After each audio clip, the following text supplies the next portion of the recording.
Floor it!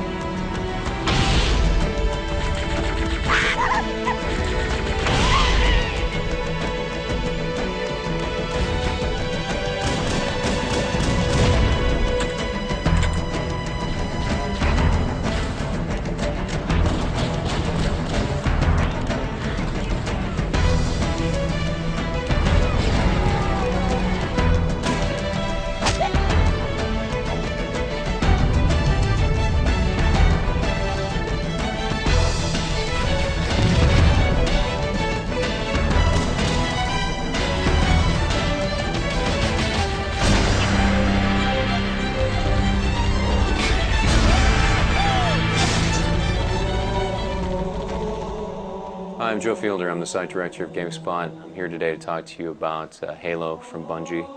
You might have seen some of the things I've written about Halo in the past. I've written a few columns, one of which I talked about how when I first got the game, I played it for about 10 hours straight. I got the game about 8 o'clock at night, started played till 6 o'clock in the morning, and the next night played from about midnight to 6 in the morning. It's one of those games that compels you to pull all-nighters. It's that good. People who have been looking for the last few years for a game as good as Half-Life or Rare's GoldenEye 007 will be pretty pleased to learn that they don't really need to look anymore. It's here. It's Halo. Oh no! Oh no! You play Halo through the eyes of a character called the Master Chief. He's kind of this enigmatic cyborg commando who you never really learn too much about, but whom everyone in the game seems to know of, and they deal with very reverentially.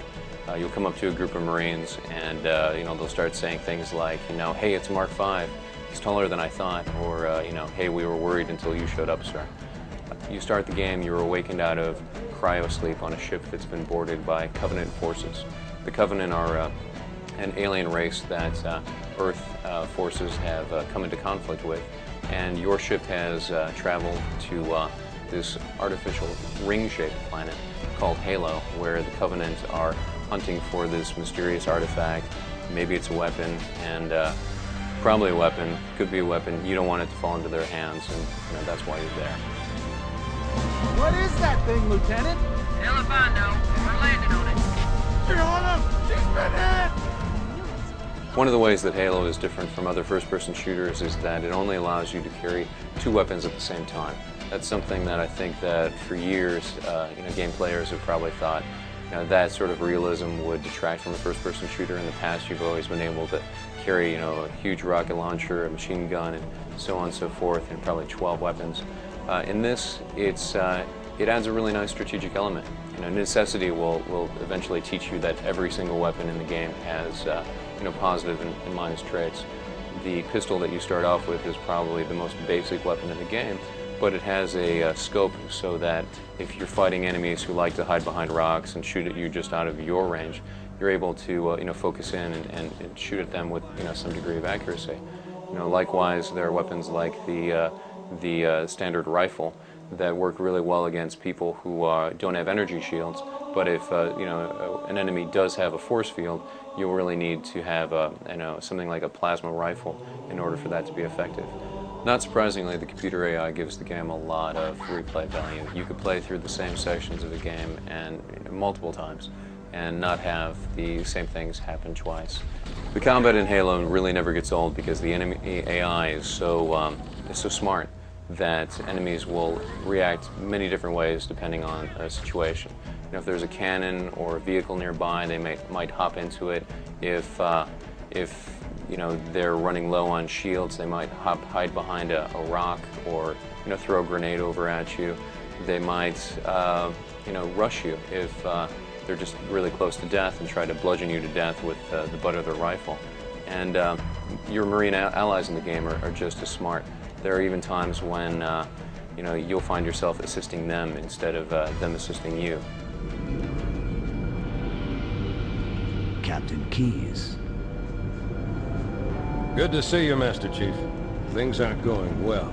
Halo is a really stunning looking game. There are a lot of big levels, huge draw distances, and they're just full of eye candy in many cases. If you walk up to a Marine, you'll see that there's his visor on his helmet reflects light, and there's a lot of little neat things like that. One of only a few possible complaints that people could really have about the graphics in Halo is that the frame rate is 30 frames per second. Now, if you are a big fan of GoldenEye and Perfect Dark, you probably won't even notice. You probably won't skip a beat. But if you've been playing Quake 3 Arena nonstop, for the last few years, you'll probably be searching your controller constantly for a run button throughout that. The positive side of 30 frames per second is there could be multiple enemies on screen. There could be explosions. There could be Banshee attack craft flying through, and it'll still be a rock solid 30 frames per second, albeit a little bit slower in multiplayer. As in Rare's Perfect Dark, you can play through the entire game in co-op split screen mode with a buddy. If so one person dies in the game, then they respawn once you kind of back up and get out of combat, or else if you finish the fight. It's a really neat way of playing the game the second or third time you play through it. It's a real fun experience, providing cover for a friend, or having somebody watch your back as well. Halo's other multiplayer modes aren't quite as strong as the single-player mode or the two-player co-op. It's basically because of the omission of computer-controlled foes or allies to kind of round out the experience.